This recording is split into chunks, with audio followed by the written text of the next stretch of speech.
So hernia అనేది is not మనకి mostly diet వల్ల కారణం అనేది ఉండదు. కానీ 2 other factors which can మనకి హర్నియాకి which can lead towards developing it is chronic constipation. Chronic constipation మనము మన గుడ్ ఇండియన్ డైట్ వేర్ మనం చాలా వెజిటబుల్స్ అనేది రైస్ తీసుకునేది అంత ప్రాపర్ ప్రపోర్షన్స్లో ముందు కాలం అనేది తీసుకునేవాళ్ళం. సో అప్పుడు హర్నియా కాన్స్టిపేషన్ అనేది తక్కువ ఉండేది, ఎక్కువ మోషన్కి వెళ్ళే దాంట్లో స్ట్రెయిన్ కూడా చేయాల్సిన అవసరం ఉండేది కాదు.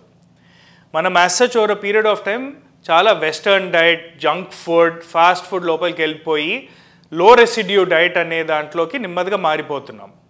ఇప్పుడు ఏమవుతుంది, లో రెసిడ్యూ డైట్ ఉన్నప్పుడు మనకి కాన్స్టిపేషన్ అనేది పెరుగుతుంది.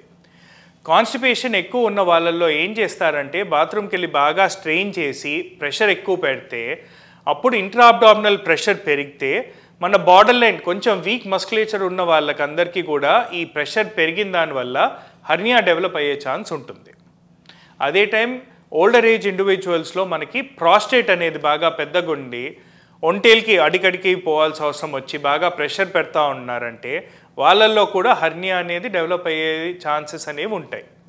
మనం వీళ్ళని ఎలా ట్రీట్ చేస్తామంటే ఫస్ట్ బాగా కాన్స్టిపేషన్ ఉన్న వాళ్ళకి దానికి మనం ఏదైనా ఫైబర్ సప్లిమెంటేషన్ ఇచ్చి వాళ్ళకి కొంచెం బయోఫీడ్బ్యాక్ ఇచ్చి if you can rehabilitate them and reduce the constipation.